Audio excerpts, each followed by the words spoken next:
नबी करीम सल्लल्लाहु अलैहि वसल्लम ने फरमाया, तुम लोग हशर में नंगे पाँव, नंगे जिस्म और बिन खतना उठाए जाओगे। फिर आपने इस आयत की तिलावत की, जैसा कि हमने पैदा किया था पहली मर्तबा, हम ऐसे ही लौटाएंगे। ये हमारी तरफ से एक वादा है जिसको हम पूरा करके रहेंगे। सूरह अंबिया।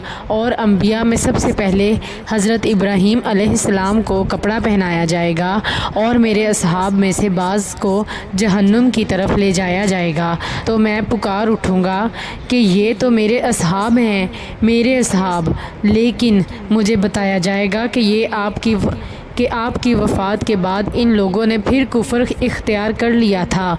इस वक्त मैं भी वही जुमला कहूँगा जो नेक बंदे ईसा अलैहिस्सलाम कहेंगे कि जब तक मैं उनके साथ था, इन पर निगरान था। अल्लाह ताला के इरशाद अल हकीम तक।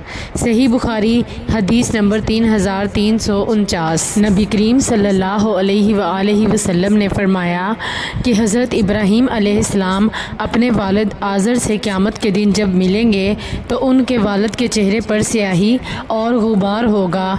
हज़रत इब्राहीम अलैहिस्सलाम कहेंगे कि क्या मैंने आपसे नहीं कहा था कि मेरी मुखालफत ना कीजिए।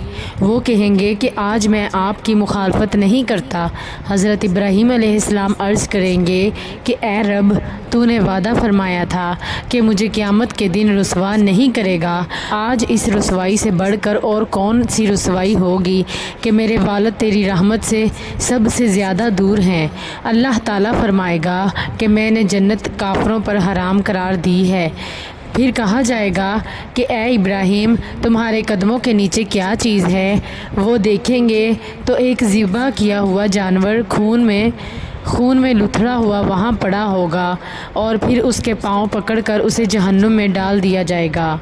सही बुखारी हदीस नंबर 3350।